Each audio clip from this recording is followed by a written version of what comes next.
안녕하세요. 이슈보객입니다. 자, 한국사 소재로 한 영화와 함께 한가위를 역사적으로 보내자.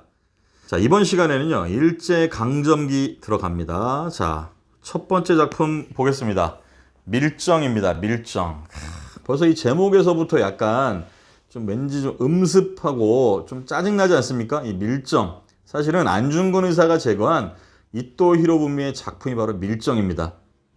쉬운 말로 조선인 중에 일본 경찰의 하수인을 선발해서 조선인 독립운동가를 색출해내자. 이게 바로 이토 히로부미의 아이디어였습니다.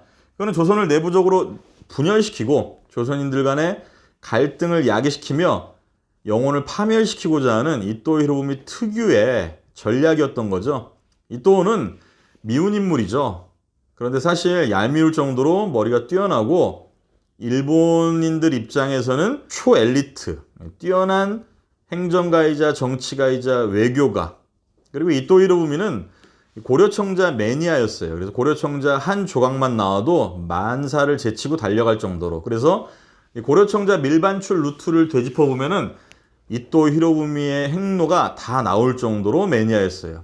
그리고 이토 히로부미는 뭐 그 당시 일본 관료들이 다 그랬지만 여색을 엄청 밝혔어요. 그래서 조선 여인들에 대한 이 엄청난 탐악도 그치지 않았던 그런 악랄한 인물입니다. 저는 사실 이 밀정이라는 이 이토 히로부미의 계획된 프로젝트, 이것 때문에 이토에 관심을 많이 갖게 됐고 이토에 대해서 좀 공부를 좀 해본 적이 있죠. 이 밀정은 말 그대로 조선인의 탈을 쓰고 조선인을 고발하고 조선인을 잡아냈던 밀정 송강호라는 인물, 그리고 그 송강호를 중심으로 펼쳐지는 독립운동가들의 이야기가 나오게 됩니다. 그래서 이 밀정에서는 이제 그 당시 조선인 독립운동가 중에서 백범 김구 선생보다도 더 많은 현상금이 걸렸던 인물이 있습니다. 바로 김원봉 선생입니다. 의열단을 이끌었던 항일 무장투쟁사에서 이분을 빼놓고 얘기할 수가 없습니다.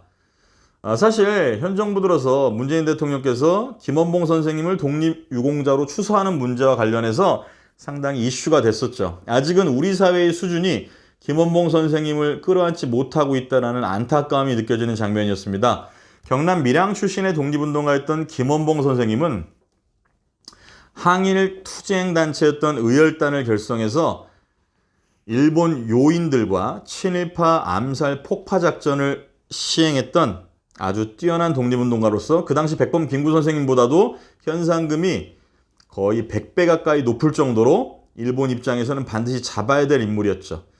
이 영화에서는 이제 이병헌 씨가 김원봉 역할을 수행하면서 밀정으로서 분했던 송강호와 이제 서로 걸리지 않게 마음을 숨기며 술 마시는 장면, 그 장면이 상당히 인상적이었고요. 자, 두 번째 작품은요, 박열입니다. 박열. 이준익 감독의 작품입니다. 1923년을 배경으로 한 이 작품은요, 23년 관동 대지진이 발생합니다. 자, 조선인 6천여 명이 죽을 정도로 큰 피해를 입었는데 일제는 이 사건을 조선인의 탓으로 돌려야 했기 때문에 그 당시 불령사라는 항일단체를 조직해서 일제에 저항했던 박열이라는 희생양이 필요했고요. 박열은 일제의 뜻에 순순히 응합니다. 박열이 그랬던 이유는 재판정에서 일제의 만행을 낱낱이 보고하기 위해서였죠. 이준익 감독은 가려진 독립운동가 박열이라는 인물을 역사 속으로 끄집어내며 20년대 시대 상황을 잘 묘사하고 있고요. 이 당시 박열의 여자친구였던 가네코 후미코, 이 역할을 맡았던 여배우의 일어 실력이 상당히 호평받았던 그런 작품입니다. 자, 세 번째는요, 여러분들, 암살 되겠습니다. 암살. 1933년 정도를 배경으로 하는데요. 역시 일제강점기고요. 이 작품은 신흥무관학교 출신 저격수 등 일본 요인을 암살하기 위해서 선발된 젊은 독립투사들의 이야기가 그려집니다. 그리고 이 암살이란 작품에서도 역시 백범 김구 선생님과 의열단을 이끌었던 김원봉 선생의 우정이 잠깐 비춰지고요. 여기서 이제 이정재라는 배우가 백범 김구 선생을 돕던 사람에서 결국에는 반민족 친일파로 변절하며 해방 이후에도 경찰 고위직에 오르는 그런 장면까지 묘사가 되는 바로 영화 암살입니다.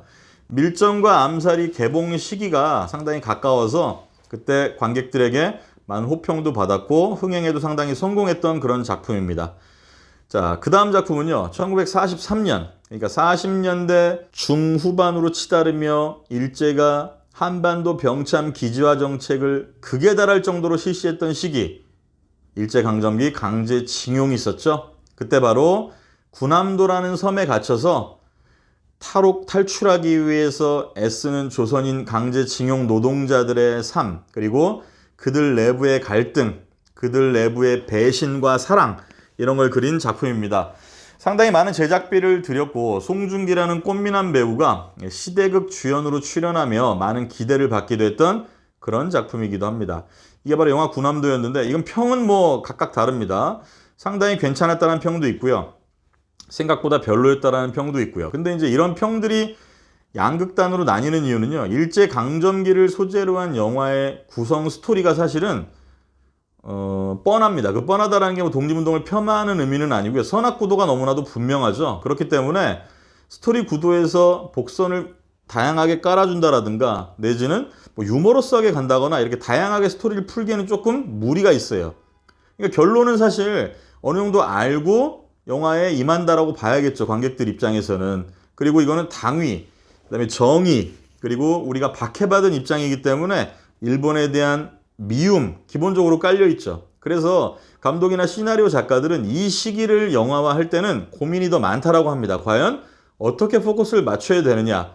그래서 아까 제가 이제 잠깐 설명했던 박열이라는 작품에서 이준익 감독 같은 경우는 박열이라는 가려진 독립운동가 개인의 어떤 인물됨, 그 사람이 위기 상황에서도 웃음을 잃지 않았던 그런 인간적인 면모, 용기 있는 면모, 이런 걸 중심으로 다뤄준 겁니다. 자, 일제시대는 이런 작품 말고도요, 많은 작품들이 여러분들의 많은 사랑을 받았는데요. 저는 일단 핵심적으로 이런 작품 뽑아봤습니다. 자, 그럼 이제 마지막으로 현대 쪽으로 넘어와서 또 여러분들이 좋아하시는 작품들 가지고 인사드리겠습니다.